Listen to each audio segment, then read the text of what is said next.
आज हम लोग देखते हैं 1853 का चार्टर एक्ट। इसमें क्या क्या चीजें इंपॉर्टेंट है। गवर्नर जनरल की परिषद में जो एक विधि सदस्य जोड़ा गया था उसे स्थायी कर दिया जाता है।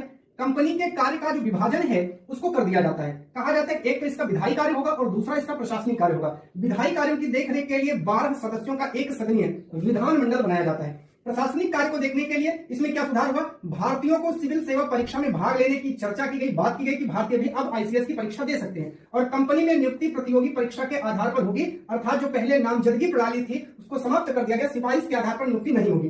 1857 की इसी के बाद क्रांति होती है, इसी से जुड़ा है। पीएम उस समय थे लॉर्ड पॉमस्टन। हुआ क्या, पॉमस्टन ने 12 फरवरी 1858 को इंग्लैंड के संसद में विधेयक प्रस्तुत किया, लेकिन वो पास नहीं हो पाया और पॉमस्टन ने इस्तीफा दे दिया। जो विधेयक प्रस्तुत किया उनका मकसद था कि जो शासन है वो कंपनी से ले लिया जाए और शासन ब्रिटिश गवर्नमेंट के हाथ में आ जानी चाहिए। उसके बाद क्या होता है, प्रधानमंत्री बनते हैं डर्बी और इनके समय विधेयक पास हो जाता है। विधेयक पर हस्ताक्षर 2 अगस्त 1858 को महारानी ने किया और यह बन गया गवर्नमेंट ऑफ इंडिया एक्ट 1858। तो इसके बाद हम लोग 1858 के गवर्नमेंट को पढ़ेंगे।